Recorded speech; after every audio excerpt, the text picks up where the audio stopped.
Obviously we felt, I felt really good about how we ended our road swing there. Was happy for the guys that we were able to dig one out. Thought it was a great game. I said that after the game. Thought both teams really performed well offensively. We took a look at the film. I think, the guys today would tell you they were pretty disappointed about how we played defensively. I did not think we were very good defensively. We made a lot of mistakes, certainly not to take anything away from Northwestern. There are things we can clean up and will clean up. We already started to work on that today. But at the end of the day, we made too many mistakes on that end of the floor, and we got to be better there. Offensively, I thought it was one of our best performances of the year. I thought we were really good. I thought we shared the ball. I thought we moved the ball. Thought we screened well. Thought we executed. Thought we had a lot of purpose in what we were doing on the offensive end. Thought we played well together. And then obviously, you make shots as a result of those things, then it looks even better. Hopefully we can continue to move forward on that end of the floor as well. Guys are obviously we took yesterday off after that, 10 out of 14. I thought that they came back today very mentally refreshed, very excited to practice and get better, very excited about obviously our opportunity to play a good Indiana team on Sunday. Obviously offensively, Indiana poses a lot of problems with their personnel, and Coach Green does a good job of putting those guys in position to be successful. They're smaller than most teams that you would play in terms of 1 through 5, but at the same time they also have the ability to go big if they want to do that. But I think it makes them, obviously fast in transition, very dangerous and explosive offensively. So we know it's going to be a heck of a challenge. We know we have to be a lot better defensively than we were on Wednesday in Evanston. Questions? There's 3 games in, you get 2 without Ray.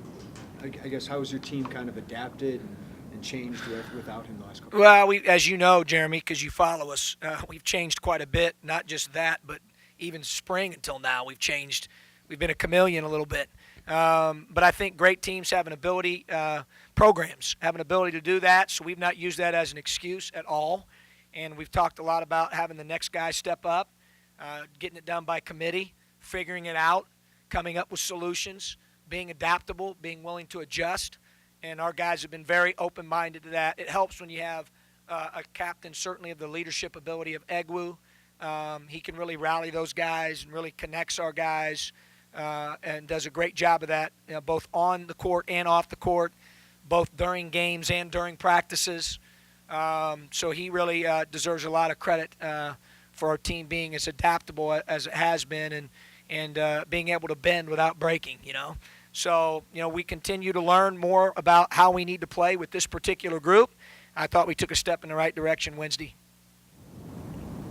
What can one game where shots go through the hoop do for Cosby? Well, hopefully it does a lot for him, but he's been doing a lot.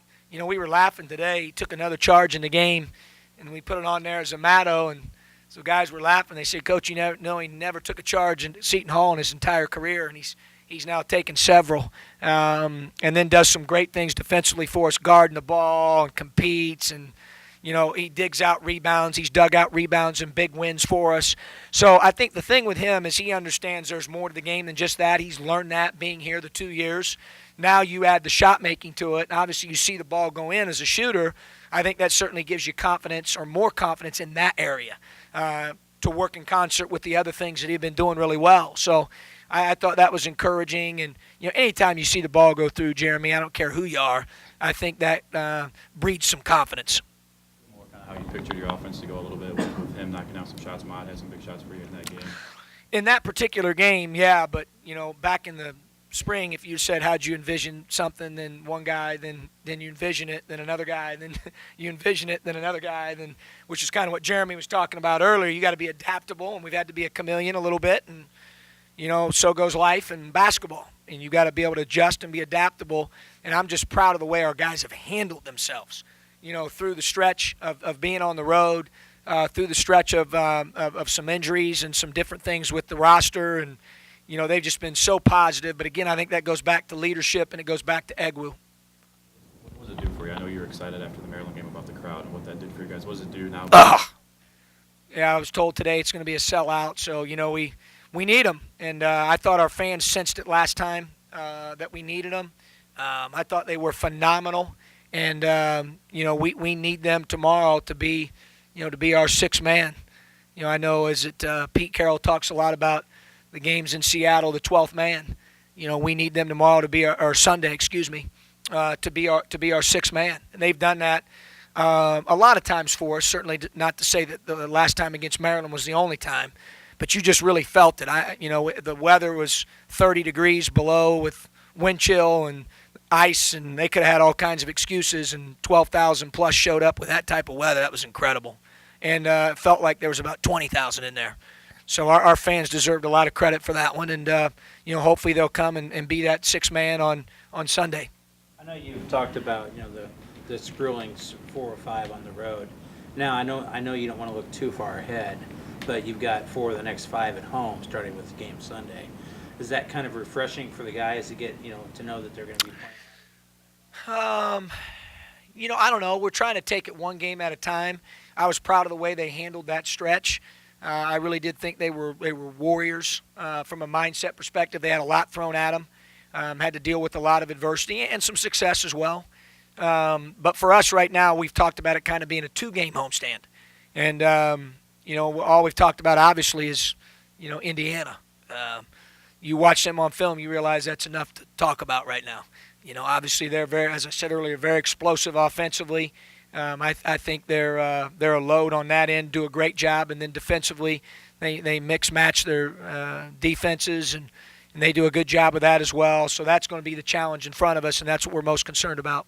You're talking before when I asked you about kind of this team and how it's adapted. Is there a different blueprint for this team to have success than what you'd envisioned before? Sure. We've made some of those changes in game management. We've made some of those changes in game planning, and I think our job as a staff is to try to take the guys we have, Jeremy, and get the absolute most out of them and try to put them in the best position to be competitive and win basketball games. And that's certainly, we're not perfect, but that's certainly what we're trying to do, working very diligently, have a great staff to put different things together. And I think I've got a great staff. They've done a great job of adjusting, coming up with great suggestions and ideas. And, we'll continue to do that. I mean, it's our job to do that. So, we're excited, obviously, about the direction that we're going. We just got to take it one day at a time, and the cards that are dealt to us, we got to play those cards. Play some good teams with some good backwards. Have you had one as explosive as Blackmen and Farrell are going to be? We've played some good teams. You're right, good teams with good backcourts.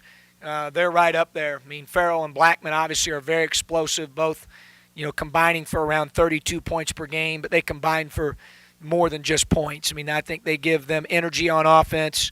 I think, you watch Farrell, a lot of times he guards the other team's best player on defense. I've always respected his competitiveness in coaching against him in the time that I've been here. And then Blackman's elite level shot maker and has been that for him. That's hard to do as a freshman, but obviously he's a terrific talent. They lost Perea for this game, but what kind of challenges do they have? I mean, they kind of go small, but they kind of have athletic guys up front. They do. They've been going small anyway as a part of their, lineup throughout games in the season. So, they, have had other guys fill in. I mean, that's all we can do. It's all he can do, all I can do when those situations occur. Does it make them even more inclined, Jeremy, to be small? I mean, I don't know. I mean, I don't coach their team, but they play that lineup anyway. But they also have the ability to go big with some bigger guys as well. So I think, their versatility on offense, I think, is what makes them partly what makes them difficult to defend. Yeah, you liked what you got from LaRon. How has he handled the ups and downs of? Yeah, LaRon's been really good. He had another great practice today. He's just making fewer and fewer mistakes every day, understanding more and more what he's supposed to do, how he's supposed to do it. I'm very excited about his growth and development. He didn't pout. A lot of guys would do that in his situation, and I'm expecting big things from him, moving forward, not only this year but even beyond. I just like the way he's approached everything, because a lot of times guys, certainly of his level, he's a really good player, and I think he's got a chance to be even better moving forward, can have a tendency to listen to negative noise, but he's been great. I mean, I love coaching him, love him as a kid. I think he's got a chance to be really special, and a lot of it's because of his mindset and the fact that he is such a team guy. He understands what he has to improve on. He's worked very hard at it, and we've been on the same page with him. So I applaud him a lot. Very similar to Nunn in that regard last year, Marcus, when we talked about him in a very similar circumstance. Kendrick, is it more mental or physical with him? His kind of aggression, he seems more comfortable. I don't know. I think the game-by-game basis, I think he's been pretty aggressive throughout the season. I thought the other night he got in a groove. Guys recognized that. We ran some things for him. Guys got him the ball. They screened well for him. It was a total team effort on offense. I thought Morgan's screening was unbelievable. I mean, he got guys so many shots the other night. That doesn't show up on a box score. I thought he was terrific in that aspect of the game. So there's a lot of things that go into creating a quality shot. Certainly in this league, where everyone's well scouted, defenses don't give you anything easy, and I thought our guys did a lot of those little things well on Wednesday.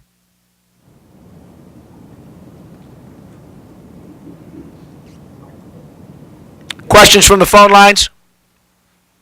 To be honest, Mark, how are you? Good. Is this the best free throw shooting team you've ever coached? Trying to jinx us, Tup? Goodness gracious. I was worried about that. Don't do that. I don't know. I'd have to look. Obviously, that's a objective question. I'd have to look at my 7 teams and see what the percentage they shot, and to be able to answer that off the cuff without looking at the previous 6, I'd probably say, yeah. I think statistics show that. That and taking care of the ball are 2, things that we've done really well and that are a big part of execution. Because, you're going to play probably a lot of close games, always works out that way in the league. You talked about finishing games, and the other night was one of those games where I think you hit 10 out of 11 free throws down the stretch. I mean, it's a weapon, isn't it, to be able to... It is. That and taking care of the ball, I think are big. And we did both those things, obviously really well on Wednesday. And I think it's a big, if you said to a coach what are keys to finishing, there's several things. Those certainly aren't the only 2, but I think most coaches would say taking care of the ball is certainly one of those things. And, getting to the line and knocking them in would be another. And, fortunately, and hopefully you didn't jinx us, Tup, we've been pretty good at both of those things. John Hayes, thank you, Steve. I think we all know that stuff just changed here. About that. I've sort of theorized that, having played all that high school ball with such a dominant player like Parker might, have slowed his, development of his instincts, just like grab control, especially when he's playing well. Do you agree with that at all? Do you think that he just sort of had to learn that at college level, unlike a lot of... I don't know. I mean, Ken's a guy that always plays the right way. I mean, that's one of the things I love about him is that he's won gold medals, state championships. He's a winner. He's played with great players, against great players. I don't know, Steve, if that would be, I'm not sure. I mean, obviously it sounds good. It could be, but, I just think he plays the game the right way. The other night, obviously, he took advantage of the opportunities that presented themselves. We ran some things for him. Guys did a good job of recognizing he had the hot hand, but, Ken's a willing passer. He plays the right way, which is part of being a winner. I don't know if that slowed him down at all. I mean, for us, and I've said this from the beginning, and obviously Ray was, pretty dominant prior to his injury, but, even at that, I thought we had a blend of guys that could shoot and score, and we necessarily weren't going to be a team that was going to be like, hey, Kendrick had 25 the other night. He didn't get 25 on Sunday. What's wrong with Kendrick? That's not how we play. So I think some of that is, I think some people read into that probably a little bit too much. The main thing is I want him confident and aggressive to make the play that's in front of him that needs to be made for our team. And I thought the other night, he did that. Thought his aggressiveness on the offensive end certainly helped us win the game. Him and Cosby both.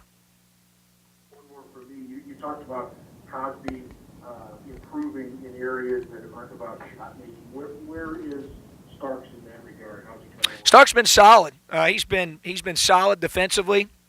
He's thrown his body around even more than I thought he would. I've applauded him for that.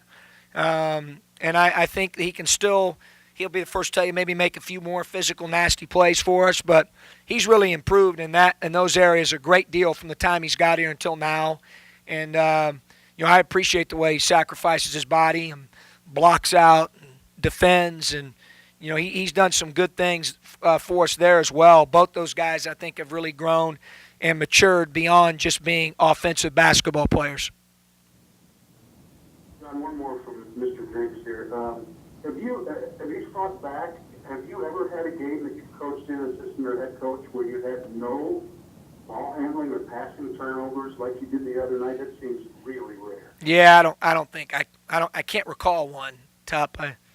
Again, I'd have to look back. I certainly don't want to be inaccurate, but not that I can recall.